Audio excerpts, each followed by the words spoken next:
Good morning बच्चों, कैसे हैं आप सब। मैं आशा करता हूं बेटा आप सब बहुत अच्छे होंगे। साथ के साथ आपको मेरे लेक्चर पसंद भी आ रहे होंगे। तो बेटा लाइक जरूर करें, सब्सक्राइब करें एंड शेयर करें उन दोस्तों को जो लगता है क्लास 11 12th में है और उनको थोड़ी सी अपनी मैथमेटिक्स प्रिपरेशन में दिक्कत आ रही है। आईआईटी जेईई के लिए भी आप उनको शेयर कर सकते हैं।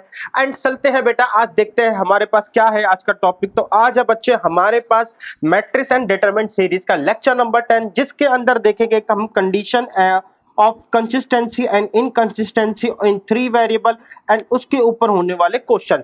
तो बच्चे बेसिकली हमने ना पिछली क्लास में डिस्कशन करा था कि हम है ना सिस्टम ऑफ लीनियर इक्वेशन को सॉल्व कर सकते हैं। अब सिस्टम ऑफ लीनियर इक्वेशन हम सॉल्व तो कर सकते हैं, तो कैसे कर सकते हैं। तो हमारे पास दो मेथड थे। पहला मेथड था हमारे पास क्रामर रूल, दूसरा मेथड था हमारे पास इनवर्स मेथड। तो क्रामर रूल और मैट्रिक्स इनवर्स मेथड दो से हमने समझा था कि किस तरीके से हमारे सॉल्यूशन आते हैं। हमने फॉर्मूले को डिराइव भी करा था।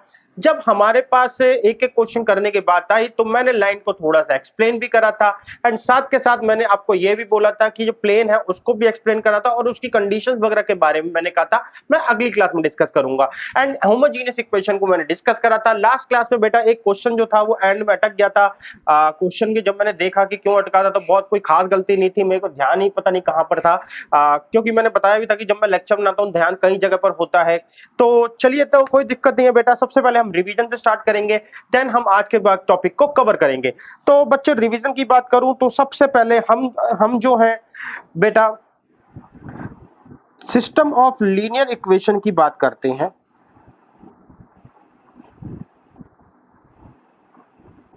ये लीनियर इक्वेशन का जो हमने सॉल्यूशन देखा था बेटा, ये सॉल्यूशन जो है हमने दो तरीके से देखा था। एक तो था बाय इनवर्स मेथड एंड दूसरा था by Cramer rule. Inverse method हमें क्या कहता था बच्चे? इनवर्स मेथड कहता था कि हम जो है a1x plus b1y is equal to c1 and a2x plus b2y is equal to c2। यहाँ पे हम क्या कहते हैं सिस्टम ऑफ लीनियर इक्वेशन को इस फॉर्म में लिख सकते हैं। एंड इस फॉर्म में लिखने के बाद इसको हम xy बोल सकते हैं एंड ये हमारे पास आएगा c1 एंड c2। तो हमने रेस्पेक्टिवली नाम दिए थे, इसको a दिया था, इसको x दिया था, इसको b दिया था। तो फिर हमने बोला था कि x कैसे निकलेगा बेटा? x निकलेगा a इनवर्स b करके। नाउ आई होप कि आप ये समझ गए होंगे कि x निकलेगा a इनवर्स b करके। बात आगे करते हैं क्रामर रूल की। क्रामर रूल के अंदर हमने ये कहा था कि ये एक सिंपल है बेटा rule is comparison to left hand side जो इनवर्स है, बहुत सारी चीजें निकालनी पड़ती है। ए इनवर्स का फॉर्मूला भी हमने डिस्कस करा था कि एडजॉइंट ए अपॉन में ए डेट होता है। तो एडजॉइंट ए निकालना काफी टेढ़ी खीर भी हो जाता है।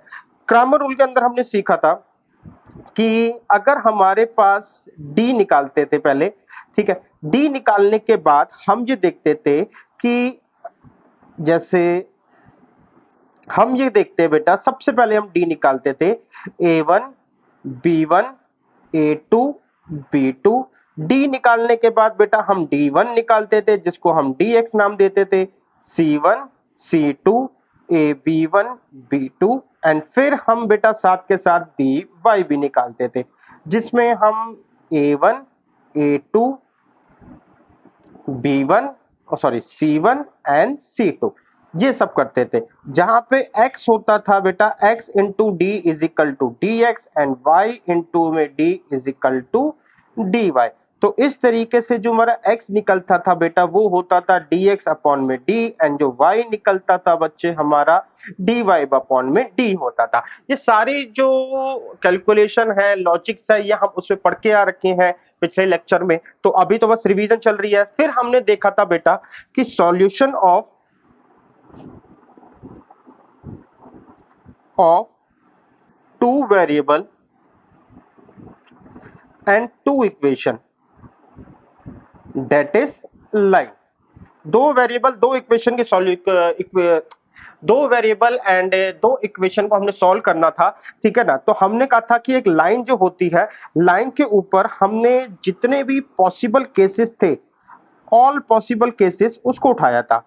तो हमने कहा था कि हम ऑल पॉसिबल केसेस को उठाते हैं एंड ऑल पॉसिबल केसेस में हमारे पास बेटा 3 केस निकल के आए थे, यानी कि 2 लाइन से रिलेटेड हमारे पास 3 सिचुएशन हो सकती थी। पहला कि दोनों लाइन आपस में इंटरसेक्ट करती हो L1 एंड L2, दूसरा L1 एंड L2 पैरेलल हो, तीसरा क्या है L1 लाइन है मेरी ये रही और इसी के ऊपर बेटा आपकी L2 लाइन भी हो, इसी के ऊपर क्या हो बेटा आपकी L2 लाइन हो। ऐसा होगा बेटा अगर दोनों लाइन एक दूसरे को इंटरसेक्ट करेंगी तो slope of L1 does not equal to slope of L2। ठीक है, यहां पे क्या है बेटा m of L1 is equal to m of L2, यहां पर भी फिलहाल m of L1 is equal to m of L2। ये L1 बच्चे मेरे से थोड़ा सा बड़ा बन गया। तो हमने ये कहा था कि यार ये है मेरे पास a1x plus b1y is equal to c1, हम इसका स्लोप कैसे निकालें, ठीक है ना।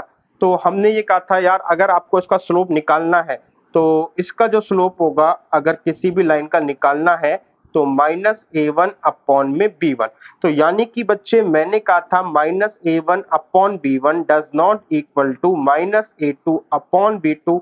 यहां से बेटा माइनस से माइनस कट जाएगा, ये जब उधर जाएगा तो आपके पास आएगा a1 b1 माइनस में a2 b2 does not equal to 0 और इसको डिटरमिनेंट फॉर्म में लिखा जा सकता है a1 a2 b1 b2 which mean this does not equal to 0। तो यही बेटा इसकी क्या है कंडीशन की थी। ठीक है, इसके बाद यहां पर क्या होता है जब दो लाइन पैरेलल होती है तो यहां पे सिचुएशन ये होती है बेटा a1 अपॉन में a2 is equal to sorry a1 upon में बेटा b1 is equal to a2 upon में b2 does not equal to a3 upon में b3। हमारे पास ये सिचुएशन देखने को आती है और यहां पर होता है बेटा a1 अपॉन में b1 is equal to c1 बेटा 2 की बात कर रहा हूं तो a1 a2 a1 b1 a2 b2 and C1 C2। तो ये है A1 B1 A2 B2 C1 C2। तो हमारे पास ये कंडीशन देखने को मिलती है। फिर हमने बात करी थी बेटा कंसिस्ट एंड इनकंसिस्ट की। तो हमने ये बोला था कि यार हम सॉल्यूशन की बात करते हैं, क्या सॉल्यूशन है या फिर सॉल्यूशन नहीं है। अगर सॉल्यूशन है तो हम बोलेंगे कंसिस्टेंट, अगर सॉल्यूशन नहीं है तो हम बोलेंगे इनकंसिस्टेंट। अगर सॉल्यूशन कंसिस्टेंट है यानी कि सॉल्यूशन है तो सॉल्यूशन जो है वो दो हो सकते हैं, या तो यूनिक हो या फिर इनफाइनाइट हो, नहीं है तो नहीं है। अब बच्चे जो यूनिक है वो है मेरा इंटरसेक्शन ऑफ लाइन, ये है बेटा ओवरलैप ऑफ लाइन, यानी कि एक लाइन दूसरी लाइन के ऊपर हो। ठीक है, एंड इंटरसेक्शन के अंदर हम ये देखते हैं लाइंस आर पैरेलल। तो बच्चे अब सॉल्यूशन क्या हमने देखा है या नहीं है तो कंसिस्टेंट, नहीं है तो इनकंसिस्ट, कंसिस्ट है तो यूनिक होगा, जिसका मतलब हमने निकाला, यहां से हमने निकाला कि d does not equal to 0। जब ओवरलैप करते हैं तो हमने ये कंडीशन निकाली d भी 0 है, dx भी 0 है एंड dy भी 0 है। जब यहां पे पैरेलल है तो हमने देखा d तो 0 है लेकिन dx या फिर dy कोई भी बेटा एक या दोनों D just not equal to 0 तो चल जाएगा। तो ये बहुत आसान था बच्चे, इसके अंदर हमने क्वेश्चन भी कर लिया था और बहुत ज्यादा इसमें वैसे पूछता नहीं है क्योंकि इंपॉर्टेंट जो हो जाता है वो 3 इक्वेशन 3 वेरिएबल है। इसके बाद हमने पढ़ा था बेटा होमोजीनियस इक्वेशन। होमोजीनियस इक्वेशन क्या होती है, तो होमोजीनियस इक्वेशन जो होती है बच्चे, होमोजीनियस इक्वेशन को हम कहते हैं जिस इक्वेशन के राइट हैंड साइड में आपके 0 0 होते हैं ना वो होमोजीनियस इक्वेशन कहलाती है। जैसे कि बेटा a1x plus b1y plus c1z, a2x plus b2y plus c2z, a3x plus b3y plus c3z is equal to 0 is equal to 0 is equal to 0। तो जब मेरे को पता चला कि मेरे पास राइट हैंड साइड में 0 है तो यहां से एक बात क्लियर हो गई बेटा, क्योंकि ये 0 है ना, ये dx के अंदर भी जाएगा, dy के अंदर भी जाएगा एंड dz के अंदर भी जाएगा। तो इस वजह से आपके dx dy एंड dz, ये तो जीरो होंगे ही, ये कंफर्म है बेटा। तो और लेफ्ट हैंड साइड में अगर मैं कहूं तो हमारे पास इनको मिला के एक d आएगा, विच इज जो कि क्या होगा बच्चे आपका a1 b1 c1 a2 b2 c2 and a3 b3 c3। अब बच्चे यहां से बात समझ में आई कि मेरा जो d है ना, यहां से दो पॉसिबिलिटीज को निकालता है कि अगर d 0 के बराबर हो या d 0 के बराबर नहीं हो। अगर d 0 के बराबर नहीं है तो अब सिचुएशन को समझना, हमने ये बोला था x इंटू में d is equal to dx। ये तो अब सिचुएशन ऐसी है बेटा कि ये x है, d एक वैल्यू है जिसको मैं k नाम देता हूं, इसका हो गया जीरो। तो बेटा किसी भी वैल्यू में मैं x को क्या डालूं कि मल्टीप्लाई होकर जीरो बन जाए, तो आंसर आएगा जीरो। तो जब d एक इक्वल टू नॉट जीरो होता है तब हमारे यहाँ पे जो x y z ये क्या आते हैं बेटा जीरो जीरो जीरो। तब हमारे पास जो सॉल्यूशन होता है वो यूनिक होता है, और यूनिक होने पर ही हम इसको ट्राइवल सॉल्यूशन भी बोलते हैं। और इस केस में बेटा सॉल्यूशन होता है नॉन ट्राइवल एंड साथ के साथ में इनफाइनाइट सॉल्यूशन होते हैं। तो होमोजीनियस के अंदर एक खास बात है, ये अच्छी है कि आप बिना कैलकुलेशन करे भी बच्चे आप dx dy dz को जीरो लिख सकते हैं। साथ के साथ में बेटा आप इसके अंदर जब यूनिक सॉल्यूशन आता है तो हम इसके अंदर बोलते हैं कि ट्रिवियल है। और होमोजीनियस इक्वेशन का नो सॉल्यूशन मतलब क्वेश्चन ही रेज नहीं होता। रीजन क्या है, क्वेश्चन क्यों नहीं रेज होता? बिकॉज बच्चे की एक सॉल्यूशन इसका कंफर्म है, जीरो जीरो जीरो इसका एक सॉल्यूशन कंफर्म है। अब बेटा एक से ज्यादा होंगे नहीं, ये देखना पड़ता है हमारे क्वेश्चन के अंदर। तो चलिए बेटा एक क्वेश्चन जो पीछे था हम उसको देखते हैं। अब इसको देखते हैं तो यहां पे मेरे पास डी जो निकल के आया उसको निकालते हैं। सबसे पहले ये आया 1 1 माइनस 1 1 माइनस 2 1 एंड 3 6 माइनस का 5। तो बच्चे मैंने बोला था हम इसको छोटा करते हैं क्योंकि हमें पता है।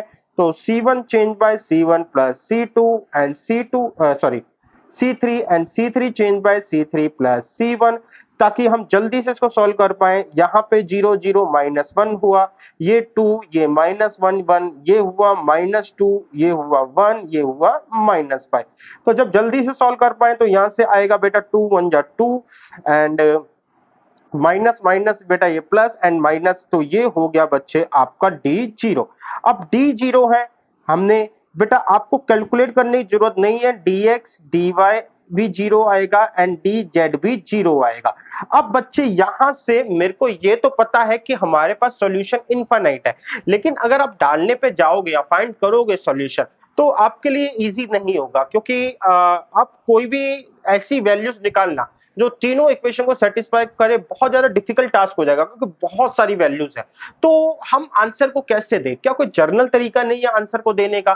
तो एक तरीका हम निकालते हैं जहां पे हम है ना अपनी जो दो इक्वेशन को पकड़ेंगे और z को एक वैल्यू से रिप्लेस कर देंगे जो कि होगी k। यानी कि बच्चे मैं ये कहता हूं कि यहां पे z को मैं k निकाल देता हूं, यानी कि k इज आंसर, कि हमारे पास z की वैल्यू k है, k मेरा आंसर आ चुका है z का।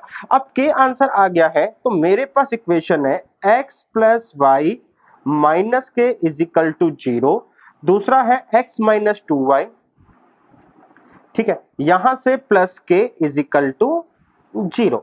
तो बच्चे यहां से आपका आएगा x को, इस k को उधर ले जाएंगे, x plus Y is equal to K, x minus 2y is equal to minus K. तो हमारा यहां से d आ जाएगा बच्चे, ये आ जाएगा 1 1 1 माइनस 2, d आ गया तो हमारे पास dx भी निकाल लेंगे, dx आ जाएगा बेटा k माइनस के 1 माइनस 2 एंड साइमल्टेनियसली हम dy भी निकाल लेंगे। dy क्या होगा बेटा, हमारे पास आ जाएगा dy 1 1 k माइनस के। तो इसका आंसर आया बच्चे माइनस 2 और माइनस 1 माइनस 3, माइनस 2 के प्लस के, तो यानी कि माइनस के, ठीक है, माइनस 2 के प्लस के, हाँ बेटा माइनस के, ये हुआ माइनस माइनस माइनस 2 के। तो बच्चे हमारे पास x का आंसर आ गया डी एक्स अपॉन में डी एंड y का आंसर आया डी वाई अपॉन में डी। तो x का आंसर आया dx के पास गया, मैंने कहा आप तो माइनस के हैं, d क्या है बेटा आप तो -3 है। y के पास गया dy को देखा आप -2 के हैं, d के पास गया मैंने कहा आप तो -3 है। This is my x, this is my y, minus से माइनस कट गया, ये भी कट गया। तो रिजल्ट आया बच्चे आपका x इज इक्वल टू के अपॉन में 3 एंड y आ गया बेटा 2k अपॉन में 3। z हमने निकाला था k, यानी कि जिस सॉल्यूशन को मैंने z को अगर k माना था तो उन्हीं उसी फॉर्म में मेरे पास x एंड y भी आ गए। तो लेकिन ये है ना दो इक्वेशन के सॉल्यूशन है, क्या ये सॉल्यूशन तीसरी इक्वेशन को सेटिस्फाई कर रहा है? तो तीसरी इक्वेशन क्या है बेटा मेरे पास 3x plus 6y minus 5z। तीसरी इक्वेशन है 3x plus 6y minus 5z is equal to 0। तो 3 को हमने रखा यहाँ पे, x को रखा k बाई 3 प्लस 6 को y को रखा 2k अपॉन 3 माइनस 5z को रखा बेटा मैंने k।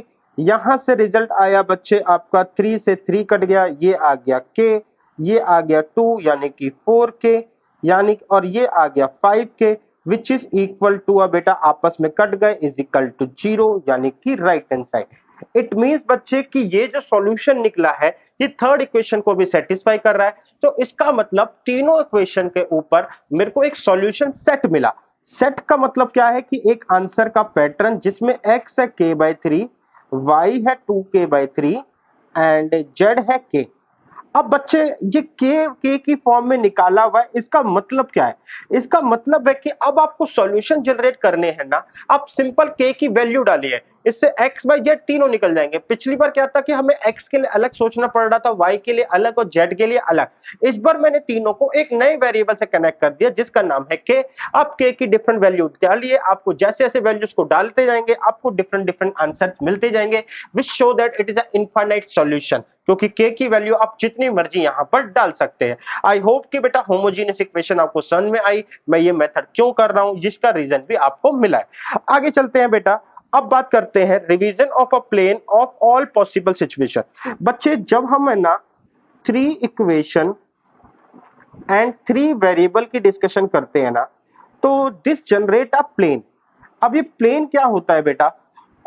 अगर आप 12th क्लास में हैं तो एक पैटर्न से आप पढ़ रहे होते हैं जिसमें ना डिटरमिनेंट पहले आ जाता है एंड प्लेन बाद में आता है। उसमें भी दिक्कत ये है कि बच्चे जो प्लेन है ना उसके ऊपर की जो डिस्कशन है इक्वेशंस वगैरह वो सीबीएसई ने काट दिया है। तो अब सिचुएशन के अकॉर्डिंग 3 वेरिएबल है, 3 इक्वेशन है जिसको हम प्लेन बोलते हैं। आप नॉर्मली एक सीबीएसई का बच्चा नहीं पढ़ पाता, और अगर पढ़ता भी है कोई अदर बोर्ड का है या आईआईटी जेई का भी है तो वो वेक्टर 3डी में जाके पढ़ता है। तो होता क्या है इन रियलिटी बेटा, प्लेन हम पहले पढ़ते हैं, ये वाला जो चैप्टर है डिटरमिनेंट का इसको हम बाद में पढ़ते हैं, बट अकॉर्डिंग टू सीक्वेंस आप में ऐसा नहीं है। अब ये प्लेन की बात कर रहा है तो प्लेन जो है आप नॉर्मली 3डी में पढ़ोगे तो वहां पर जाके आप प्लेन को ज्यादा लिंक कर पाओगे। फिलहाल के लिए आपको प्लेन का एक बेसिक नॉलेज तो होगा ही, क्योंकि आपने 3D ज्योमेट्री जो है 11th क्लास में पढ़ चुके हो। तो प्लेन जो होता है बेसिकली 3 डायमेंशन के अंदर 2 डायमेंशन फिगर होती है। लाइक जैसे ये मेरे पास है तो इसमें ये जैसे ये है, इसको मैं बोलता हूं बच्चे, जैसे ये होता है मेरा XY प्लेन हो गया, ये वाला जो हो गया मेरे पास, ये वाला बेटा इसको हम बोलते हैं YZ प्लेन बोलते हैं। ऐसे ही बच्चे सपोज कर लो ये मेरा एक प्लेन है, ठीक है ना, आप इसको एज्यूम कर सकते हैं ये मेरा एक प्लेन हो गया। प्लेन का मतलब लाइक जैसे ये सिंपल एक 2D फिगर, ये एक प्लेन है, ये भी आपके सामने है, ये भी प्लेन है बेटा, ये भी एक प्लेन हो गया, ऐसे भी रख दिया। तो आप अपने घर पे सब जो है वो लेट्स से एक रूम को ले लेते हैं, जैसे मैं अपने रूम के अंदर भी बात करूं तो मेरे साथ पीछे जो दीवार है तो मेरे इधर राइट हैंड साइड पे भी दीवार है, इसका कॉर्नर पॉइंट है, तो अब ये एक स्पेस बन गया, ठीक है, 3D स्पेस बन गया। 3D स्पेस के अंदर आप कोई भी 2D फिगर हो गया, हर एक पन्ना जो एक प्लेन का काम करता है। तो आई होप फिलहाल के लिए जानकारी इतनी है, जब आप 3D प्लेन पढ़ोगे तो उसके अंदर बहुत जानकारी मिलेगी। तो यहां से प्लेन की पॉसिबल सिचुएशन क्या है कि बेटा वही सेम सिचुएशंस है, या तो हमारे सामने एक ही आंसर हो, यूनिक आंसर, यानी कि एक्स वाई जेड का जो आंसर है वो एक ही है, या फिर आपके पास बेटा इनफाइनाइट सॉल्यूशन हो, बहुत सारे या फिर आपके पास नो सॉल्यूशन हो। तो यूनिक मतलब कि आपके प्लेन जो है वो तीनों जो है सिर्फ एक ही सॉल्यूशन को जनरेट देंगे, यानी कि एक ही सॉल्यूशन ऐसा है जो उसको सेटिस्फाई करेगा। There are the situation case of a unique planes, ठीक है ना। जैसे कि आप बेटा यहाँ पे देख सकते हो कि यहाँ पे आपके पास ये तीनों प्लेन एक ही पॉइंट पे काट रहे हैं, तो this is a unique situation. यहाँ पे मैंने कुछ इक्वेशंस लिखी हुई हैं, ये इसी को डिपेंड करती है, यानी कि जो भी आंसर आएगा वो यूनिक आएगा। लेकिन मेरे को अभी ये नहीं पढ़ाना बच्चे, आगे बात करते हैं case of infinite solution. Case of infinite solution का मतलब बेटा जब plane 1 is equal to plane 2 and plane 3, ये तीनों प्लेन एक ही हो जाए। क्या मतलब है, देखो बेटा x plus Y plus Z is equal to suppose करो 10 है, तो 3x plus 3y plus 3z is equal to 30 and 5x plus 5y plus 5z is equal to 50। आप ध्यान से देखो ये तीनों प्लेन की इक्वेशन सेम है, ये प्लेन एक दूसरे को ओवरलैप करेंगे, तो ओवरलैप करेंगे तो इसमें ये तीनों प्लेन के अंदर ऐसे कितने पॉइंट होंगे जो इसको सेटिस्फाई करेंगे। यार इनफाइनाइट पॉइंट्स होंगे, आप इसमें भी डाल के देखो, इनफाइनाइट सॉल्यूशंस मिलेगा। इस प्लेन के अंदर ये तीनों प्लेन एक ही है, ये रहा ये रहा ये रहा ये रहा ये रहा ये रहा बेटा, ये रहा ये रहा ये रहा, ये सब आपको प्लेन मिलेंगे। आगे चलते हैं बेटा, इसको तो एक्सप्लेन करा। अब दूसरी सिचुएशन ये है कि बच्चे दो प्लेन तो पैरेलल है, लेट्स से प्लेन 1 पैरेलल है प्लेन 2, लेकिन एक प्लेन जो है वो इनको काट रहा है। तो जब दो प्लेन मतलब कोई एक प्लेन दूसरे प्लेन को काटता है ना, तो एक पॉइंट नहीं बनता, लाइन में क्या होता है, एक पॉइंट बनता है। यहाँ पे एक पूरी की पूरी लाइन बनती है। ये देखो बेटा, एक पूरी की पूरी एक क्या होती है, लाइन बनती है। तो जब ये पूरा का पूरा काटता है, अब ये मान के चलो कि जैसे एक मशीन है और एक जब पूरी लकड़ी का फट्टा काटती है तो पूरी की पूरी पॉइंट नहीं बनाती है, पूरा का पूरा काट के एक लाइन बनाती है। तो उसी तरीके से आपने एक मशीन देखी होगी, मशीन घुमाते हैं, लकड़ी का फट्टा भी कटता है, तो पूरा का पूरा लाइन कटती जाती है कटती जाती है। तो यहाँ पे पूरी की पूरी एक लाइन बनेगी, और एक लाइन के अंदर कितने पॉइंट्स हो सकते हैं, इनफाइनाइट पॉइंट हो सकते हैं। तो यहाँ पे दो लाइन पैरेलल है, यहाँ पे क्या है बेटा, दो प्लेन इंटरसेक्ट कर रहे हैं, तीसरा प्लेन जिस इंटरसेक्शन लाइन बन रही है ना उसी लाइन से पास हो रहा है। तो यहाँ पे आप एक मजेदार सिचुएशन देखोगे, plane 1 and plane 2 is equal to plane 3, यानी कि प्लेन 3 प्लेन 1 एंड प्लेन 2 के बीच में आप एक रिलेशन देखोगे। ये रिलेशन ये होगा कि कोई भी दो प्लेन को ऐड करके, मल्टीप्लाई से ऐड करके या माइनस करके, जो भी है आपका तीसरा प्लेन आ रहा होगा, ये रिलेशनशिप यहां पर देखोगे। ठीक है, इसके अलावा और भी केसेस होती है, बट ठीक है मैंने को अभी इतना ही मैं समझा पाया, क्योंकि फिर वो बाकी केसेस बन भी नहीं पाएंगे और उतनी ज्यादा डिटेल में अभी दे भी नहीं सकता। आगे चलते हैं बेटा, नो सॉल्यूशन, तीनों प्लेन पैरेलल हो जाए, ये प्लेन 1 प्लेन 2 प्लेन 3, ठीक है। यहाँ पे बेटा प्लेन 1 एंड प्लेन 2 तो बराबर है, लेकिन प्लेन 3 ये रहा, तो प्लेन 1 और प्लेन 2 तो मेरे को ठीक है एक सेट ऑफ पॉइंट दे देंगे, लेकिन बेटा वो पॉइंट प्लेन 3 को सेटिस्फाई नहीं करेगा। या फिर तीनों प्लेन आपस में इंटरसेक्ट कर रहे हैं और एक ए शेप बना रहे हैं। जैसे ये मानो आप प्लेन 1 है तो ये प्लेन 1, ये हो गया बच्चे आपका प्लेन 2, तो ये हो गया प्लेन 2, ये हुआ बच्चे आपका प्लेन 3, तो ये हो गया प्लेन 3। अब आप ध्यान से देखो तो प्लेन 1 जो है आपस में प्लेन 2 के साथ इंटरसेक्ट कर रहा है, 3 के साथ भी कर रहा है, लेकिन कोई ऐसा पॉइंट नहीं है जहां पे तीनों इंटरसेक्ट कर रहे हो। सिमिलरली प्लेन 1 एंड प्लेन 2 ये दोनों पैरेलल हैं और प्लेन 3 इनको काट रहा है। जब प्लेन 3 काट रहा है तो प्लेन 1 को अलग काट रहा है, प्लेन 2 को अलग काट रहा है। तो दीज आर द केसेस जहां पे हम कह सकते हैं कि सॉल्यूशन जनरेट ही नहीं होगा। चलते हैं बेटा, यहां पर भी कंडीशन आती है कंसिस्टेंट एंड इनकंसिस्टेंट, तो अराइज तो यही होगा सॉल्यूशन के ऊपर। अगर सॉल्यूशन है, सॉल्यूशन नहीं है। अब सॉल्यूशन है तो हम ये कह सकते हैं बेटा कि सॉरी क्या था, सॉल्यूशन है या तो ये यूनिक होगा या फिर इनफाइनाइट होगा, नहीं है तो नो सॉल्यूशन। ठीक है, अब बच्चे यहाँ पे कंडीशन को पढ़ने से पहले उनके पीछे कॉन्सेप्ट को समझते हैं। देखो हमने कहा x इंटू में d करके dx आता है, y इंटू में d करके dy आता है, एंड z इंटू में d करके dz आता है। अब बच्चे देखो ये d के ऊपर क्या पॉसिबिलिटीज है, यहाँ पे d के ऊपर दो पॉसिबिलिटीज है। या तो ये जीरो हो जाए या फिर या तो d इज इक्वल टू 0 या फिर d does not equal to 0। अब बच्चे d 0 के बराबर नहीं है, ठीक है ना।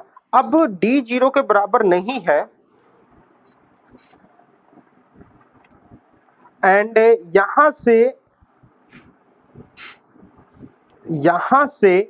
dx dy and dz, dx dy dz, तो या तो ये 0 के बराबर हो जाए या ये 0 के बराबर नहीं हो। तो समझना बच्चे, अगर मैं कहूं d भी 0 के बराबर नहीं है, लेट्स से x को मैंने बोला x इंटू में k इज इक्वल टू, या k नहीं करते, सपोज कर लो x इंटू में 2 इज इक्वल टू 4 आया है। इसका मतलब x के पास एक वैल्यू है जहां पे हम कह रहे हैं x को 2 रख दो जिससे हमारा आंसर 4 आ जाए।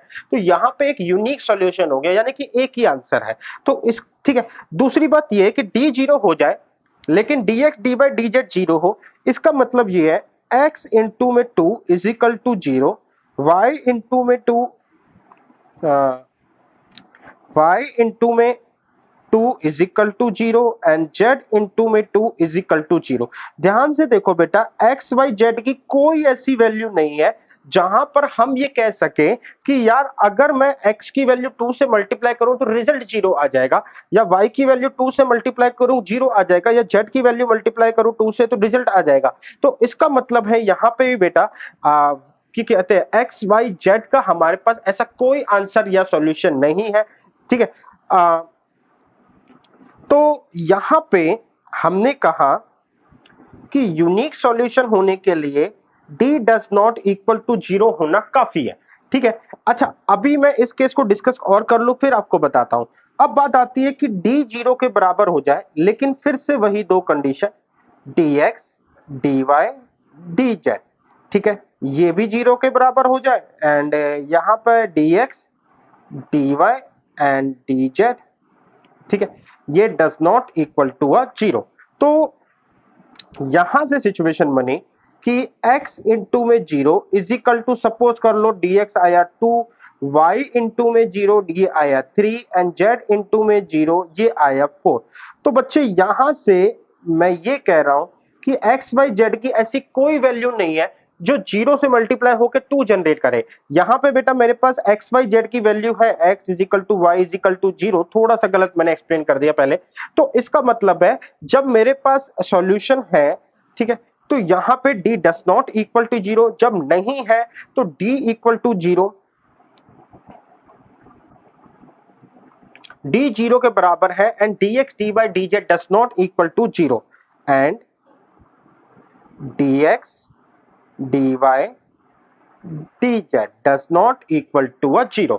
अब मेरे पास d 0 है, ये भी 0 है बच्चे, इसका मतलब है x y z into 0 into 0 into 0 is equal to 0 is equal to 0 is equal to 0, ठीक है। यहां से बच्चे अगर मैं इसको बोलूं तो यहां पे इनफाइनाइट सॉल्यूशन मेरे अराइज होते हैं। साथ के साथ बेटा एक केस ये भी है जो इसको नो सॉल्यूशन के केस में भी ले जाता है, ठीक है।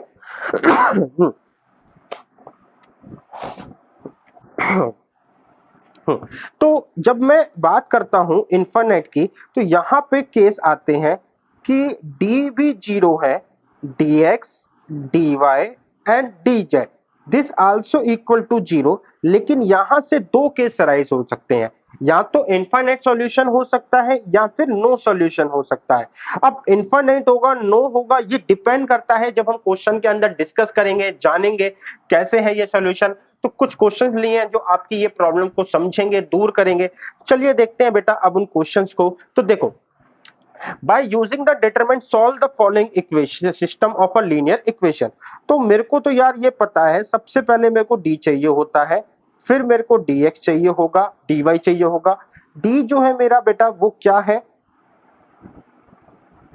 1 1 1 1 2 3 1 3 5। dx बेटा मेरे पास क्या है, dx है बेटा, x को रिप्लेस कर दो यानी कि 1 4 7, यहां पे बच्चे 1 4 7 को रिप्लेस करा, ये आया 1 2 3 1 3 5। dx आ गया बच्चे मेरे पास, dx आ गया। अब हम निकालते हैं dy, dy कैसे निकलता है आपको पता ही है बेटा, dy कैसे निकलता है। dy निकालने के लिए मैं सिंपल है बच्चे 111147135 इसको सॉल्व करता हूं एंड लास्ट वाला निकलेगा dz।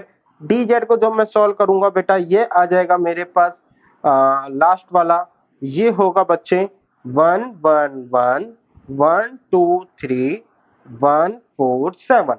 अब आप इनको सॉल्व करो तो देखोगे कि आपका डी भी जीरो आ रहा है बच्चे, डी एक्स भी जीरो आ रहा है, डी वाई भी जीरो आ रहा है एंड डी जेड भी जीरो आ रहा है।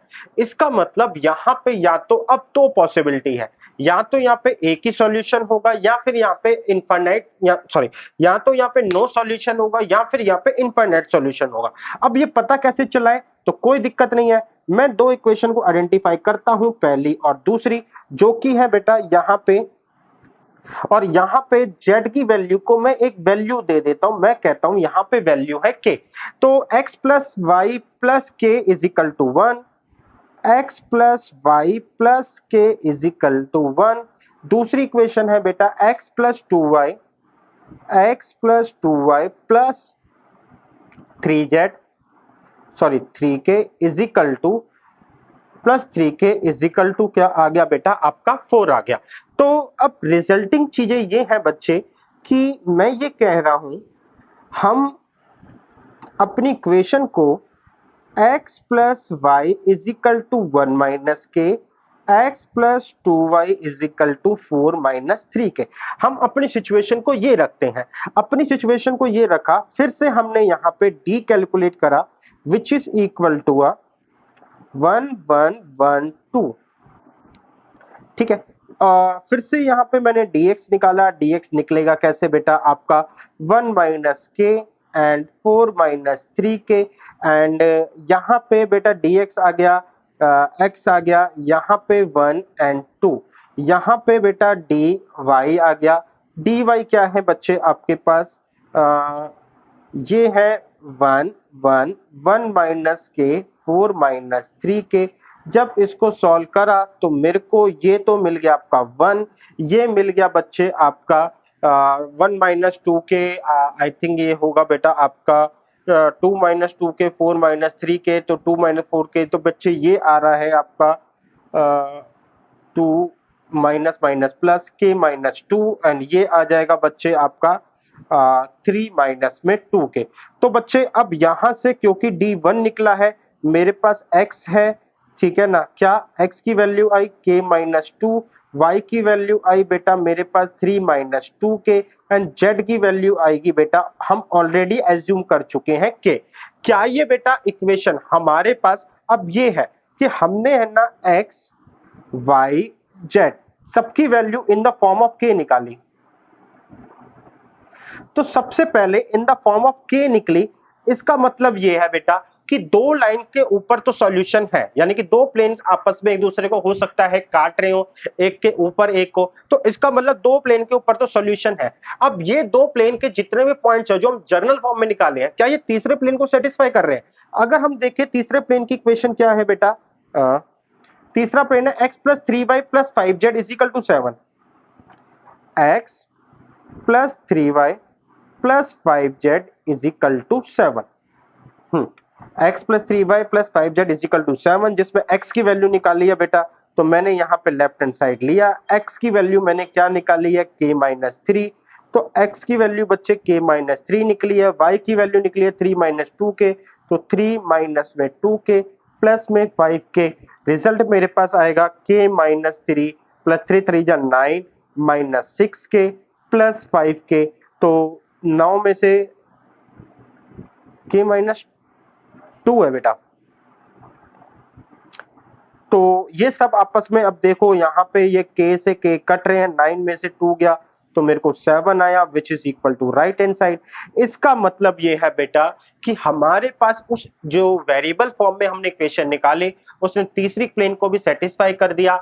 नाउ इट मींस कि हमारे पास जो पॉइंट्स हैं जो हम तीनों इक्वेशन को सेटिस्फाई करेंगे वो क्या है बेटा, जैसे मैंने होमोजेनियस में बताया था कि अब यहाँ पे आप k की वैल्यू 1 रखो या k की वैल्यू 2 3 4 -1 -2 -3 रख के इनफाइनाइट पॉइंट निकाल सकते हो और इनफाइनाइट पॉइंट से हमारे पास इनफाइनाइट सॉल्यूशन को जनरेट करेंगे। तो हमारे पास सॉल्यूशन निकलना k की फॉर्म में इस बात को डिनोट करता है कि हमारे पास आंसर है। चलिए एक क्वेश्चन और देखते हैं बेटा। यहां पे कह रहा है using determinant show that the following system of linear of equation is inconsistent. तो कोई दिक्कत नहीं बेटा, सबसे पहले हमें डी ही निकालना होता है। डी क्या है बेटा हमारा 1 1 -3 5 2 -6 10 3 -9 15। ठीक है, डी निकल गया बच्चे। अब डी निकलने के बाद हम देखेंगे dx के ऊपर जाएंगे तो dx क्या है बच्चे मेरे पास dx है मेरे पास 4 11 12 1 2 सॉरी ये है बेटा -3 -6 -9, ये है 5 10 15। dx आ गया बच्चे मेरे पास, dx आ गया तो dy भी निकल सकता है। dy कैसे निकलेगा बच्चे आपका, y की जगह पे रख देंगे तो ये हुआ 1 2 3 4 11 12 एंड यहाँ पर आया 5 10 15। तो ये dy आ गया। अब आगे क्या है बेटा, मैंने dz करा तो यहाँ पर हमने करा dz के लिए ये है बच्चे आपके पास 1 2 3 4 नहीं -3 -6 -9 5 10 15। तो बच्चे अब हम यहाँ पे देखेंगे कि dx इज इक्वल टू, अगर आप यहाँ पे देखो तो यहाँ पे ये दोनों सेम है, बेसिक एक्चुअल में तीनों ही सेम है तो रिजल्ट क्या आएगा 0। यहाँ पर ये दोनों सेम है तो रिजल्ट आएगा 0। dy के अंदर भी एंड dz के अंदर भी यही सिनेरियो देखने को मिलेगा, ये दोनों आपस में सेम है तो ये 0, ये भी दोनों आपस में सेम है। ओह 4 11 12 करना था बेटा मेरे को, ये है 4 11 12 एंड dz भी मेरे को जो निकल के आएगा वो होगा 0। इसका मतलब है बेटा अब यहाँ पे वही पॉसिबिलिटीज की बात हो रही है। तो हमने कहा कि हम है ना यहाँ पे z की वैल्यू को k मान के अपने दो इक्वेशन को पकड़ते हैं और सॉल्व करते हैं। तो मेरे पास आया x - 3y प्लस 5z यानी कि 5k इज इक्वल टू 4। बेटा मैं यहाँ पर इक्वेशन थर्ड ले रहा हूँ, कोई रीजन है, ठीक है। तो यहाँ पे आया बच्चे मेरे पास 3x - 9y plus 15k is equal to 12। तो हमने थोड़ा सा इक्वेशन को सॉल्व करा, x - 3y is equal to 4 - 5k, 3x - 9y is equal to 12 minus में 15k।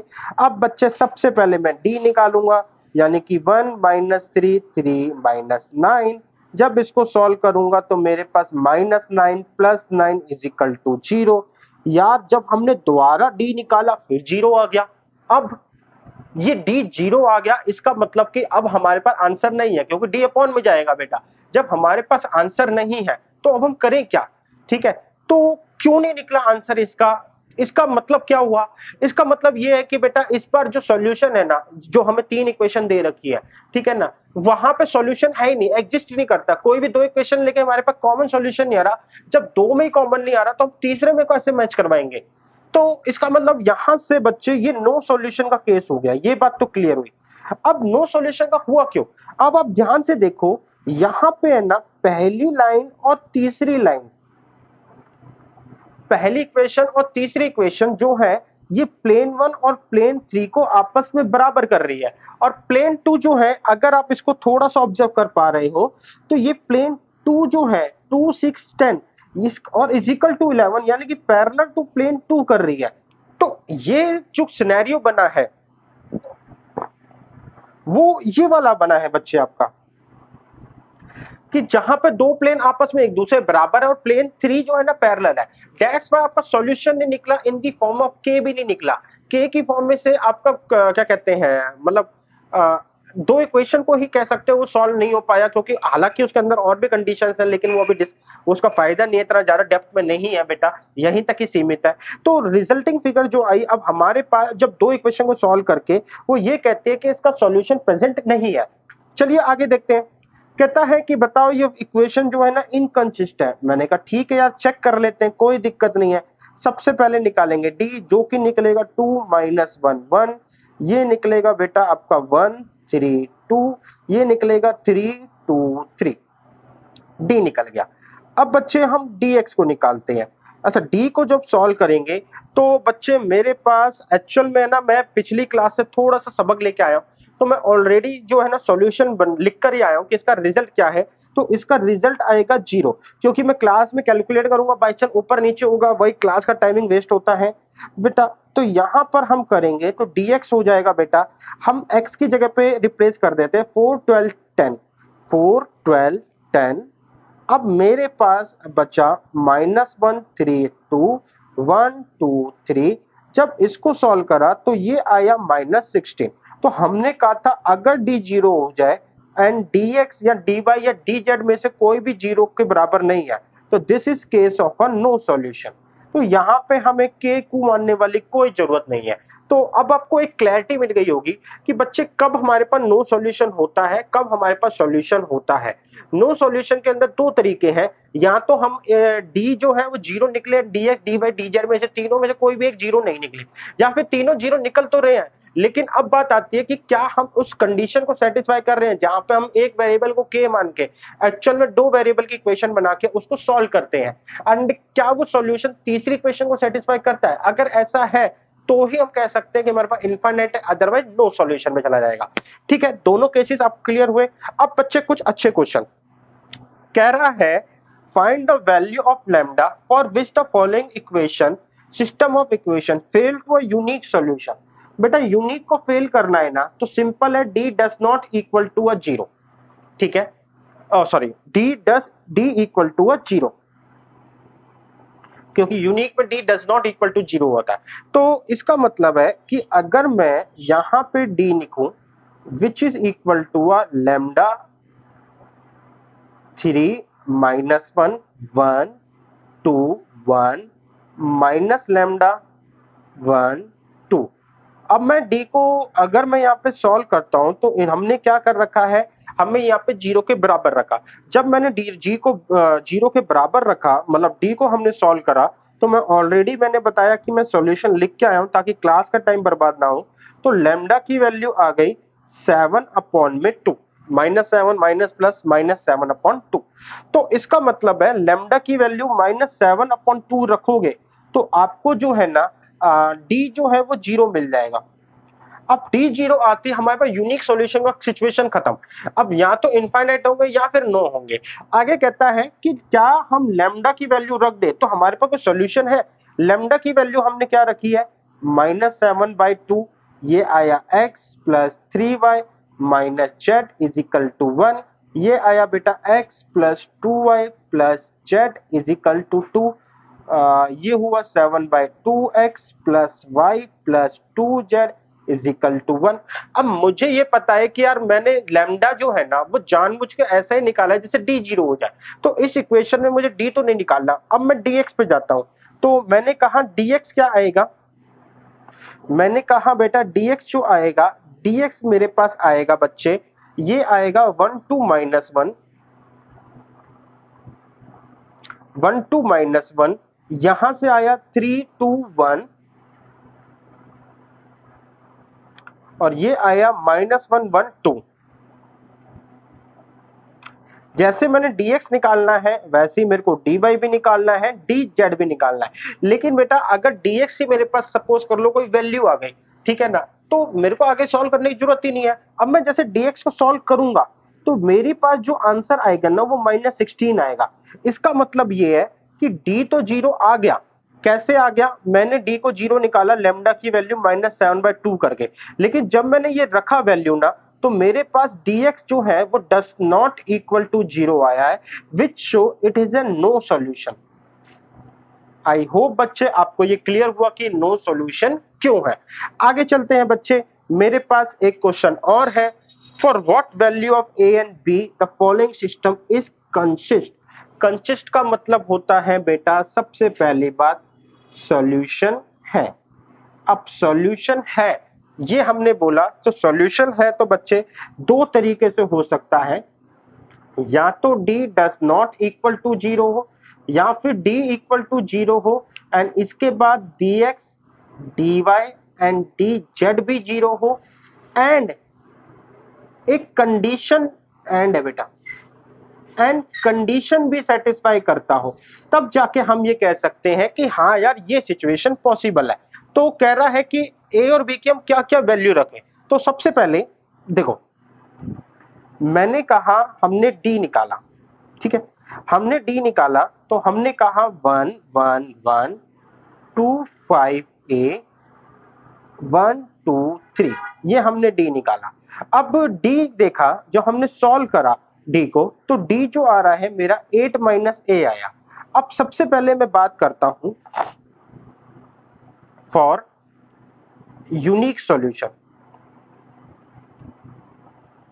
अगर मेरे को यूनिक सॉल्यूशन चाहिए तो मैं क्या करता हूं बेटा, मैं है ना यहां पे डी की वैल्यू जो है, यानी कि d does not equal to zero होना चाहिए, यानी कि 8 minus A does not equal to zero, तो a जो है ना वो 8 के बराबर नहीं होना चाहिए, सिंपल। अच्छा a 8 के बराबर नहीं होगा तो b की वैल्यू क्या होगी, ठीक है। तो ऐसी सिचुएशन में मतलब a 8 के बराबर नहीं होना चाहिए एंड b की वैल्यू जो है a 8 के बराबर नहीं होना चाहिए, तो कुछ ही के बराबर भी हो सकता है। एंड अब बात करते हैं बेटा dx को सॉल्व करते हैं।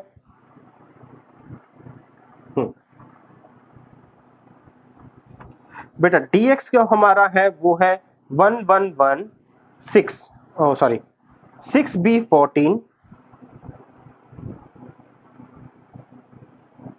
ठीक है, 152 6b14 152 एंड 1a3।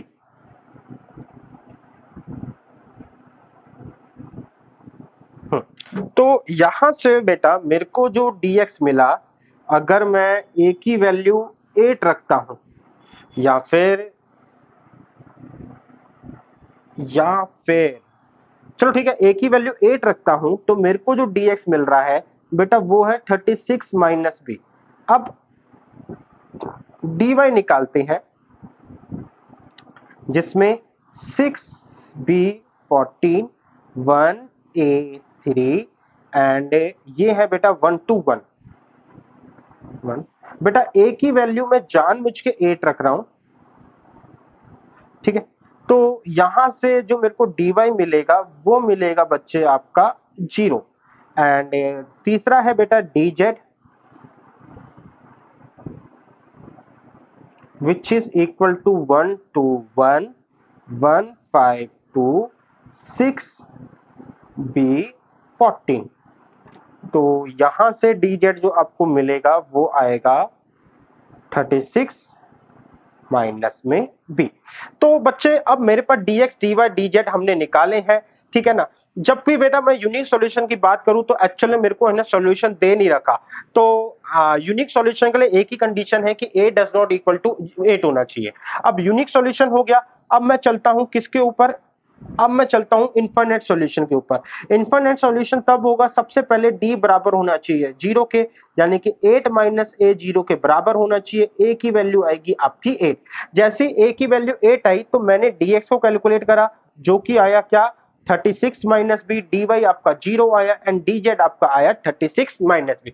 इसका मतलब ये है कि मेरे को dx को 0 करने के लिए, 0 बनाने के लिए b को क्या रखना पड़ेगा, b को रखना पड़ेगा 36 एंड dy आपका ऑलरेडी 0 है, ठीक है। dz को 0 बनाने के लिए मेरे को क्या है, अगेन b को 36 बना रखना पड़ेगा। तो इसका मतलब ये निकला कि अगर मैं a को 8 और b को 36 रख दूं तो मेरे पास dx dx dy and dz सारे के सारे क्या आ रहे हैं बेटा, हमारे 0 आ रहे हैं।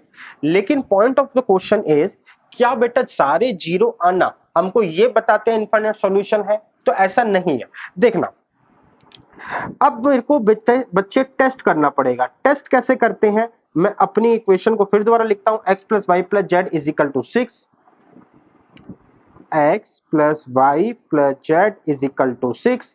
बेटा यहां पर है 2x plus 5y plus 2x plus 5y is plus 8z is equal to b is equal to 36। And तीसरी इक्वेशन है x plus 2y plus 3z is equal to 14। x plus 2y plus 3z is equal to 14। तो बच्चे अब यहाँ पे equation 1 2 3 है। बेटा हम अभी सिर्फ a और b की वैल्यू निकाली है। अब मैं यहाँ पे d लेके चलता हूँ, तो d जो आएगा मेरे पास 1 1 1 2 5 8 1 2 3। तो जब मैं यहाँ पे d को सॉल्व करूंगा तो मेरे को रिजल्ट मिलेगा 1। अब मैं dx को सॉल्व करता हूं, तो dx क्या है बच्चे मेरे पास, dx आएगा बच्चे आपका 6 36 14। ठीक है, अच्छा k तो लिया ही नहीं बेटा मैंने, टेस्ट बेटा मैंने गलत कर दिया बच्चे, थोड़ा सा टेस्ट मैंने गलत कर दिया, मैं तो एक्चुअली सॉल्व करने लग गया। तो मैं क्या करता हूं बेटा, इन दो इक्वेशन को पकड़ता हूं, मैंने यहाँ पे रखा बेटा k से रिप्लेस करा, तो इक्वेशन मेरे पास हुई x plus Y is equal to 6 minus K, 2x plus 5y is equal to 36 minus में 8 के। तो टू 1 2 2 माइनस 1 नहीं बेटा, मैंने जो सॉल्यूशन करा हुआ है वो थर्ड को लेके करा है।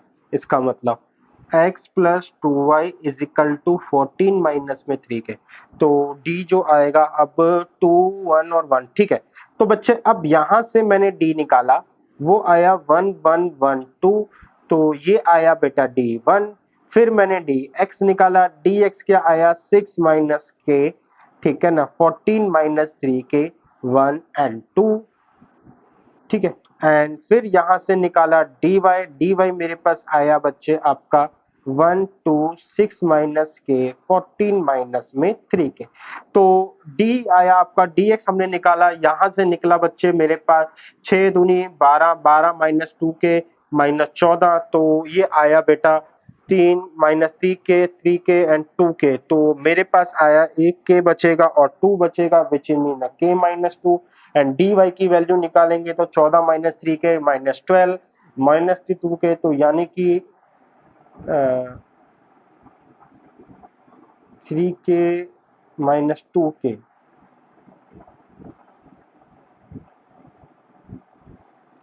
वन टू, ओह ये 1 1 है, हाँ तो 3 के 2 के, तो 14 माइनस 8, तो ये आया बेटा 8 माइनस में 2 के। तो इसका मतलब है बच्चे मुझे x मिल गया बेटा, वो है dx अपॉन में d, y मिल गया मेरे को dy अपॉन में d। दैट मीन्स कि बेटा d तो 1 है, तो ये मिला k माइनस 2, ये मिला मेरे को 8 माइनस 2 के, एंड z जो है वो मेरे को मिल गया dz अपॉन में d। तो यहाँ पे तो बेटा ऐसा करने की जरूरत नहीं है क्योंकि हमने ऑलरेडी लेट कर रखा था, तो ये मिल गया मेरे को इज इक्वल टू के। तो ये जो सॉल्यूशन निकला है, क्या ये बेटा मेरी थर्ड इक्वेशन को सेटिस्फाई करेगा, यानी कि 2x plus 5y plus 8z is equal to 36।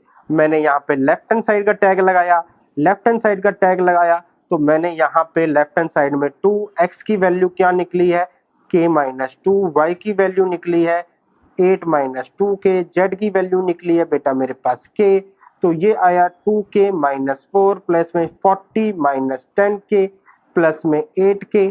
तो मेरे पास 8 के 10 के ये कट गया, 40 माइनस 4 यानी कि 36 is equal to right hand side. Hence at A and B, A क्या है बेटा 8, B है बेटा 36, we have infinite solution। ठीक है, तो क्वेश्चन हुआ खत्म। क्वेश्चन कैसे था बेटा, एक बार फिर से रिवाइंड करते हैं। कह रहा है कि ए और बी की हम क्या वैल्यू लें कि the following system of equation consist हो रहा है। बच्चे कंसिस्ट होने का मतलब या तो ये बेटा यूनिक सॉल्यूशन दे या फिर इनफाइनाइट। यूनिक सॉल्यूशन की एक ही कंडीशन है, D does not equal to zero. तो ए की वैल्यू आप जीरो मत रखें, तो सॉरी इस कंडीशन को देखा तो ए की वैल्यू आप 8 नहीं रखें, कुछ भी रख दे, 5 10 8 को छोड़ के कुछ भी रख दे तो आपको यूनिक सॉल्यूशन मिलेगा। इसमें बी क्या देखें, बी की कोई वैल्यू नहीं है बेटा यहाँ पर, तो इसका मतलब बी आप चाहे जो मर्जी रख सकते हैं, बी पे ये क्वेश्चन डिपेंड नहीं है। अगर मेरे को वैल्यू दी होती तो शायद मैं बी की वैल्यू भी निकाल पाता, बट बी पे क्वेश्चन डिपेंड नहीं है। D does not equal to zero 8 पर है, काम खत्म। यहाँ पर आगे बात करते हैं इनफाइनाइट के लिए। तो बेटा इनफाइनाइट के लिए हमें ये देखा कि यार हमारे पास कंडीशन होनी चाहिए, डी भी जीरो होना चाहिए, D X D Y D Z भी जीरो होनी चाहिए। डी जीरो कब आ रहा है, जब ए की वैल्यू 8 रखी, ए की वैल्यू 8 रखने पर D X D Y D Z को देखा। अब इनको जीरो करने के लिए मैंने देखा कि बी को वैल्यू 36 चाहिए, तो ए की वैल्यू क्या रखी है 8, बी की वैल्यू 36 रखने पर मेरे पास क्या आ रहा है बेटा, डी जो आ रहा है ना dx dy dz जीरो आ रहा है। इससे मेरे को एक इक्वेशन का सेट मिला, लेकिन मैंने कहा यार इक्वेशन का सेट मिलना इस बात का कोई गारंटी नहीं है, यानी कि ए और बी की वैल्यू निकालने पर अभी भी मैं नहीं कह सकता कि मेरे पास इनफाइनाइट सॉल्यूशन आया है, नो सॉल्यूशन आया। इसके लिए फिर वही टेस्ट करना पड़ा जिसमें एक वेरिएबल को के मानना पड़ा। बेटा थोड़ी सी गलती हुई क्योंकि मैंने दूसरी इक्वेशन को ले लिया था, लेकिन मैंने आपको बताया था कि मैं ऑलरेडी कैलकुलेशन करके बैठा हुआ था ताकि क्लास के अंदर टाइम वेस्ट ना हो, लेक्चर वरना 1.5 से 2 घंटे का चले जाता, एंड पॉसिबिलिटी ये भी थी कि किसी न किसी क्वेश्चन में कैलकुलेशन मिस्टेक भी होती। तो यहां से बच्चे मैंने फर्स्ट और थर्ड इक्वेशन को उठाया, फर्स्ट और थर्ड इक्वेशन को उठाने के बाद मैंने एक्स की वैल्यू सॉरी हाँ D D X D Y करके एक्स और वाई की वैल्यू निकाली, जेड मैंने ऑलरेडी के माना था। जब इसको देखा तो ये थर्ड इक्वेशन को सेटिस्फाई कर रहा है। It means we have a infinite solution in the form of K. आप के की वैल्यू यहां पर इसमें यहाँ पे कुछ भी रखिए, जैसे के की वैल्यू 1 रख दी, 2 रख दी, तो 0 एंड 4 एंड 2, 0 4 2 एक सॉल्यूशन हो गया। के की वैल्यू 3 रख दी तो बेटा 1 एंड 2 एंड 3 ये भी सॉल्यूशन बन जाएगा। तो इस तरीके से मल्टीपल सॉल्यूशन मेरे पास आ सकते हैं, दैट मींस इनफाइनाइट सॉल्यूशन। अब यहां पे मेरे को फिर से बेटा कह रहा है ए और बी निकालो, लेकिन इस बार कह रहा है कि यूनिक होना चाहिए सॉल्यूशन, दूसरा इनफाइनाइट, तीसरा नो सॉल्यूशन। अब बच्चे कैसे काम करेंगे इसके क्वेश्चन के लिए, तो देखना सबसे पहले मैं इस क्वेश्चन में डी निकालता हूं। डी कैसे निकलेगा, 2a6 1 2b 1 1 3, ये मैंने डी निकाला। अब मैंने बेटा डी एक्स निकाल दिया, दैट मीन्स 8 5 4। dx निकालने के लिए बच्चे मैंने क्या करा, क्योंकि मैं ऑलरेडी बोल रहा था मैं सॉल्यूशन लेकर आया हूं, एंड ओ माय गॉड ये चीज मैंने करी ही नहीं है। अच्छा हाँ करी हुई, तो a21 6b3 dy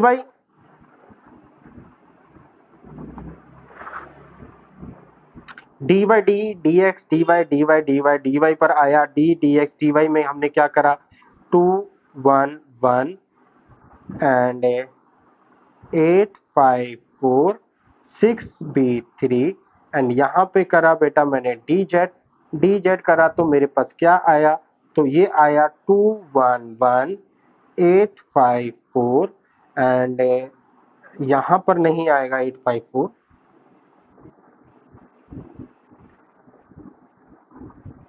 तो ये आया बेटा A21 8 5 4। तो यहां से जब इसको सॉल्व करा तो ये आया बेटा a-2 b-3, ये आया dx आया dx आया a-2 एंड 4b माइनस में 15, dy जो आया है वो 0 आया है एंड dz जो आया है a-2 आया है। अब बच्चे यहां से हमने जो वैल्यूज निकाली है ना, इनके ऊपर चलते हैं। सबसे पहले देखना, सबसे पहले मेरे को जो d की वैल्यू मिली है वो क्या मिली है बेटा, a-2 b-3। अब बच्चे मेरे को कह रहा है कि अगर मेरे को इसका सॉल्यूशन यूनिक चाहिए, तो यूनिक के लिए d does not equal to 0, यानी कि a ना ही 2 के बराबर हो एंड b ना ही 3 के बराबर हो, बस इतनी कंडीशन काफी है। आप जो मर्जी करो आपके पास यूनिक सॉल्यूशन पहुंच गया। लेकिन बेटा अदरवाइज अदर्स के लिए मैंने कहा कि यार मुझे डी को तो जीरो रखना है। अब डी जीरो रखने का मतलब a minus two and b minus three is equal to zero. अब a minus two zero and b minus T का मतलब a या तो जीरो या फिर बेटा हमारे पास b की वैल्यू हम रखे 3। तो यहाँ पे या तो a की वैल्यू 2 रख लो या b की वैल्यू 3 रख लो, आपको आंसर 0 मिलेगा। तो यहां से तीन पॉसिबिलिटीज अराइज हुई कि यहां तो हम a की वैल्यू 2 रखें, b does not equal to b की वैल्यू 3 के बराबर नहीं हो। दूसरी है कि a 2 के बराबर ना हो एंड b किसके बराबर हो बेटा 3 के। तीसरी पॉसिबिलिटीज है कि a भी 2 हो और b भी 3 हो।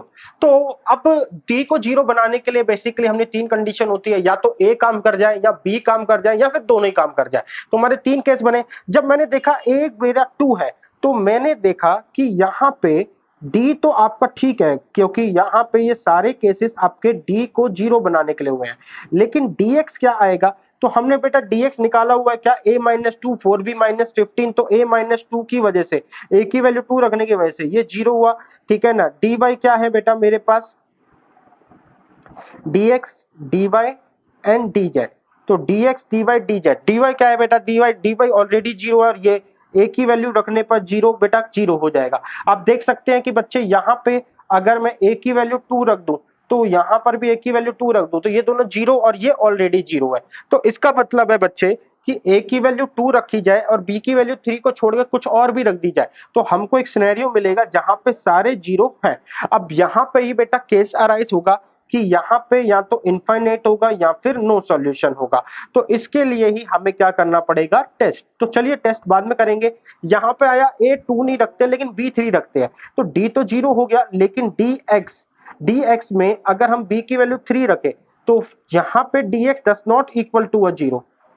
अब d 0 है, इनकी वैल्यूज की वजह से बेटा क्या है, d 0 है, dx does not equal to 0। तो यानी कि बेटा यहां पर आ गया मेरे पास नो सॉल्यूशन एंड a 2 है b 3 है। तो इसका मतलब क्योंकि a पहले भी 2 था, इसका मतलब है बेटा कि यहाँ पे d तो 0 ही है एंड यहाँ पे बच्चे मेरे को क्या मिला, dx is equal to 0, dy is equal to 0 and dz is equal to 0। तो इसका मतलब यहां से मेरे को ये दो सिनेरियो मिले। अब यहां से मेरे पास क्या कहते हैं, इनफाइनाइट सॉल्यूशन है या फिर नो सॉल्यूशन है। तो एक कंडीशन है कि कह रहा है a और b को आप 2 और 3 रख दीजिए, a और b को 2 और 3 रखने पर आप देखिए क्या आता है। दूसरी कंडीशन ये है कि a को 2 रखिए, b को 2 3 मतलब 3 नहीं रखिए। तो a को 2 रखना, b को 3 नहीं रखने पर आपका क्या आता है। तो देखिए सबसे पहले मैं अपना इसको टेस्ट करता हूं। ये मैंने नंबर 1 दिया, ये मैंने नंबर 2 दिया। तो 1 वाला सिचुएशन बनी 2x plus 2y is equal to 6z, 2x plus 2y plus 6z is equal to आपका बना बेटा 8। अब यहां से बेटा आया x प्लस 2y प्लस में मेरे पास बना बेटा b मैंने माना था अभी 3z is equal to 5 and तीसरा है बेटा x plus Y plus 3z is equal to 4। तो बच्चे इसमें किसी भी दो को पकड़ते हैं, तो इसमें k इन दोनों को पकड़ा, k की z की वैल्यू मैंने क्या रखा, k रखा। तो मेरे पास रिजल्ट क्या आया बच्चे, मेरे पास रिजल्ट आया 2x plus 2y is equal to 8 minus 6k। यहाँ पे आया x plus 2y is equal to 5 minus में 3k। अब मैंने सॉल्व करा तो सबसे पहले मैंने d निकाला। d निकालने के लिए बच्चे मैंने 2 2 1 2 करा एंड फिर से मैंने d निकालने के बाद dx भी निकालना था। dx निकालने के लिए मैंने क्या करा बेटा, थोड़ा सा बड़ा बनेगा। dx निकालने के लिए मैंने करा 8 माइनस 6k 5 माइनस 3k, यहाँ पे 2 एंड 2 आया। साइमल्टेनियसली जब मैंने dz करा तो यहाँ पर आया बच्चे मेरे पास ये आपका 2 1 8 माइनस 6k एंड 5 माइनस में 3k। तो मेरे को मिला बेटा 2 2 जा 4 माइनस 2, यानी कि रिजल्ट आया बच्चे मेरे पास 2। डी की वैल्यू 2 आई, डी एक्स की वैल्यू आई 8 दूनी 16 माइनस 12 के, तो 16 माइनस में 12 के, 16 माइनस 12 के माइनस में 5 दूनी 10 माइनस 5 दिया 15 के, तो माइनस माइनस प्लस 5 के, तो 16 में से 10 गए यानी कि 6 माइनस में 3 के एंड डी जेड आया मेरे पास 2 5 जा 10 minus 6k minus 8 plus 6k, तो सॉरी ये बेटा डी बाई है।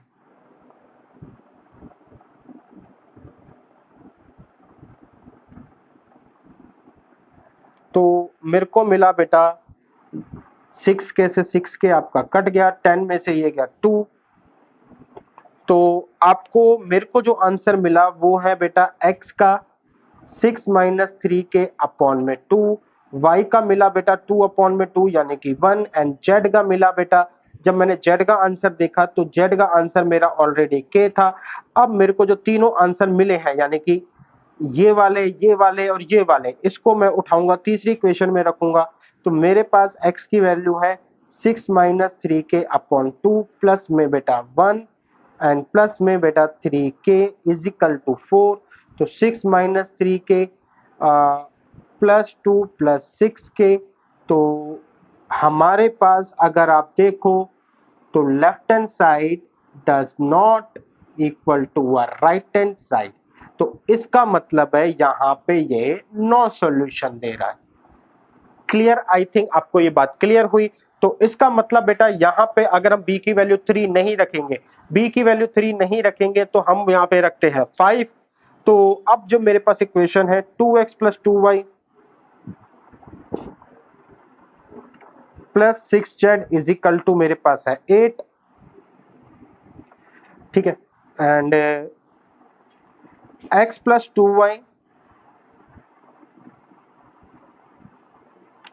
Plus bz is equal to बेटा मेरे पास आ गया 5 and x plus y plus 3z is equal to 4।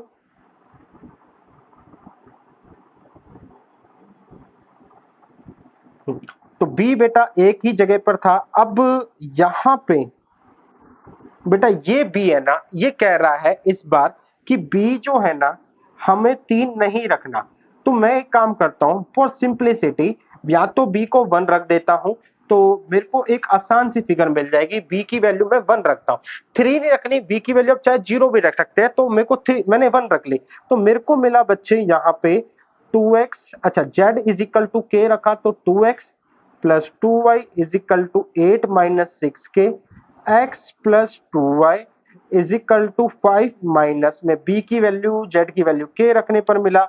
अब मैंने यहां से dx निकाला, तो dx निकाला तो फिर से 2 2 1 2, dx के बाद dy निकलेगा, dy क्या निकलेगा बेटा 8 माइनस 6k 5 माइनस k, यहां से आया 2 2 एंड यहां से dz निकलेगा, dz एंड dz निकलेगा, तो बेटा dz क्या निकलेगा आपका, यहां से 2 2 हो गया 2 1, यहां से आया 8 माइनस 6k 5 माइनस में k। तो रिजल्ट देखते हैं बेटा, 2 2 जा 4 में से 2 गया 2, dy आया 8 दूनी 16 16 माइनस में 12k माइनस 10 प्लस 2k, यानी कि बच्चे 16 में से 10 गए, 16 में से 10 गए, यहाँ पर आया 6 एंड 12 माइनस यानी कि माइनस 10k, यहाँ पर आया बेटा 10 minus 2k minus 8 plus 6k, तो ये आया, इन दोनों को करके देखा तो 2 10 में से 8 गए 2, 2 प्लस 4k। तो बच्चे यहाँ पे हमारे पास x की वैल्यू आई है dx अपॉन में d which is equal to 6 minus 10k upon 2 which is equal to 3 minus में 5k। तो मेरे पास ये वैल्यू आई है 3 माइनस 5k। अब y x निकल गया बच्चे मेरे पास, मैंने निकाला y, तो y जो है 2 प्लस 4k अपॉन में 2, तो which is equal to 1 plus k। तो मेरे को एक सॉल्यूशन सेट मिला कि x की वैल्यू, y की वैल्यू, z की वैल्यू। तो x की वैल्यू आई है 3 माइनस 5k, y की वैल्यू आई है 1 प्लस k, z की वैल्यू आई है बेटा आपके पास k। अब इसको हम रखते हैं, टेस्ट करते हैं, यानी कि थर्ड इक्वेशन में रखते हैं। तो मेरे पास हमने लेफ्ट हैंड साइड ली, ठीक है, ये आया x की वैल्यू 3 माइनस में 5k plus 1 plus k plus 3k, ठीक है। तो 3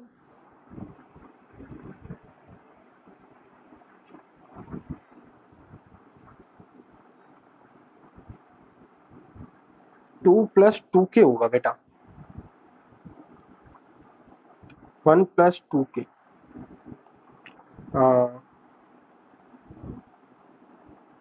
तो ये आया 3, ये हुआ 2, 3 2 5 और 5, 3 और 1 4। तो यहां से आया बेटा 3 और 1 4, तो 4 is equal to right hand side. तो इसका मतलब है बेटा क्वेश्चन हुआ कंप्लीट। कंप्लीट क्वेश्चन हुआ। कंप्लीट क्वेश्चन के बाद मेरे को आंसर निकला कि अगर मेरे को यूनिक सॉल्यूशन चाहिए तो मेरे को ए और बी को 2 और 3 के अलावा कुछ भी रख लो। अगर मैं अदरवाइज जब मैं जाता हूं नीचे तो मैं कहता हूं ए को 2 रखो, ए 2 नहीं रखोगे और बी 3 रखोगे, तो ऐसी सिचुएशन में बच्चे आपको नो सॉल्यूशन अराइज होगा। एंड यहां पर अगर A2 रखोगे, B3 रखोगे, तो भी हमारे यहाँ पे नो सॉल्यूशन अराइज हुआ था केस, नो सॉल्यूशन का केस अराइज हुआ था, और यहाँ पे इनफाइनाइट सॉल्यूशन का केस अराइज हुआ। तो अगर मेरे से पूछा जाए कि यार यूनिक सॉल्यूशन के लिए क्या करा जाए, तो A को 2 मत रखो और B को 3 मत रखो। इनफाइनाइट के लिए क्या किया जाए? इनफाइनाइट के लिए क्या हमने निकाला बेटा, हमारे पास एक ही बार इनफाइनाइट आया, A को 2 रखो, ए को 2 रखो और बी को 3 के बराबर नहीं रखो। नो सॉल्यूशन के लिए, नो सॉल्यूशन के लिए यही है बेटा कंडीशन कि बी को आप 3 रख दो, दोनों का कॉमन ये है कि बी को आप 3 रख दो, तो आपका डी भी 0 हो जाएगा एंड आपका कोई सॉल्यूशन नहीं भी अराइज होगा। तो ये सिचुएशन आपकी निकल के आई है। तो क्वेश्चन कुछ ऐसा था कि बेटा सबसे पहले हमारे पास ए और बी की सिस्टम को निकालना था, तो मैंने D, D X, D Y, D Z जो है in the form of A and B find कर लिया। अब इस बार मैंने है ना थोड़ा सा पहले ही कैलकुलेट कर लिया, ताकि ये जो बात चीजें है ना वैसे बाद में कैलकुलेट होती, लेकिन बाद में कैलकुलेट होने का मतलब वही रिजल्ट वही देता जब मैं बी की वैल्यू पुट कर लेता। तो थोड़ी सिंप्लिसिटी के लिए, कैलकुलेशन के लिए मैंने रिजल्ट पहले ही कैलकुलेट करा था और पहले ही लिख के चल लिया। तो अब मैंने देखा डी के ऊपर दो सिनेरियो बनते हैं, दो सिनेरियो में कि डी 0 हो जाए एंड डी 0 नहीं हो। 0 होने के लिए बेटा मतलब डी 0 नहीं हो तो ए और बी दोनों को एक साथ काम करना पड़ेगा, लेकिन जब 0 की बारी आई तो ए या बी किसी का भी एक काम चल जाएगा। इसलिए मेरे 3 केसेस अराइज हुए। अब तीनों केसेस में से डी तो 0 है, लेकिन हमारे पास dx dy dz 0 कब आ रहा है, तो एक केस में तो आ ही नहीं रहा था, तो यानी कि वो नो सॉल्यूशन है। अब बच्चे दो केस, तीनों में 0 0 आ रहा है, दोनों को मैंने टेस्ट करा तो एक में सॉल्यूशन आया, एक में सॉल्यूशन नहीं आया। तो ये है पूरे क्वेश्चन का निचोड़। तो अब हमारे पास दो क्वेश्चन और हैं जिसको सिर्फ हम विजुअलाइज टेक्निक से करेंगे। विजुअलाइज टेक्निक का मतलब क्या है बेटा कि अच्छा मैं आपको विजुअलाइज टेक्निक के बारे में बताऊं। हाँ, जैसे मैं आपको दिखा रहा था ना कि कई बार नो सॉल्यूशन निकलेगा, क्यों निकलेगा, इसी तरीके से इसको देखो। इन तीनों इक्वेशन में रिलेशन है, देखो कैसे। इस वाली इक्वेशन में ये दोनों ऐड कर दे, 2x x x आएगा, इन दोनों को करें माइनस वाई, जेड इन दोनों को करें तो प्लस जेड, 3 2 और 1 को ऐड करें तो 3। तो इसका मतलब है कि यहाँ पे रिलेशन है, दो इक्वेशन को ऐड कर दें तो तीसरा बन जाएगा।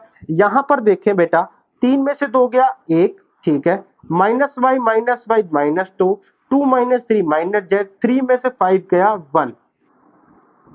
यहां तो इसका मतलब है कि यहां पे जो ये इक्वेशन है, यानी कि बेटा ये, इसको मैं अभी विजुअलाइज टेक्निक से नहीं कर सकता, लेकिन यहां पे मैं कह सकता हूं कि दो इक्वेशन को ऐड करके तीसरी इक्वेशन बन रही है, और यानी कि यहां पे कंफर्म है बेटा, कंफर्म कि मेरे पास इनफाइनाइट सॉल्यूशंस होंगे। देखो बेटा ये रहा, ये केस बनेगा आपका, ये वाला केस बेटा हमने डिस्कस करा था, ये वाला केस बनेगा बच्चे आपका। तो आई थिंक बेटा अब इसके अंदर प्लेन की नॉलेज तो थी, बहुत लिमिटेड यूज करनी थी, और आपको क्वेश्चन को समझाना था बेसिकली कि कैसे हमें पता लगेगा कि इनफाइनाइट सॉल्यूशन है या नहीं है। क्योंकि अल्टीमेटली के का यूज करना ही था। हम जितना मर्जी डायग्राम पढ़ ले, हर बार डायग्राम सक्सेसफुल नहीं है, कई बार डायग्राम सक्सेसफुल हो जाता है, कई बार नहीं होता। तो एमसीक्यूज के अंदर ये चीजें बड़ी सक्सेसफुल हो जाती है, लेकिन कई बार ये चीजें बिल्कुल भी सक्सेसफुल नहीं होती। Now we are going to अपना डिस्कशन। तो हमारी डिस्कशन आज के लेक्चर की खत्म हुई। लेक्चर अभी भी काफी बड़ा हो गया एंड मैंने कोशिश करी कि बेटा जितना निचोड़ के बता सकूं समराइज में उतना बताया। तो आज की क्लास में इतना ही बेटा। Thank you for your listening.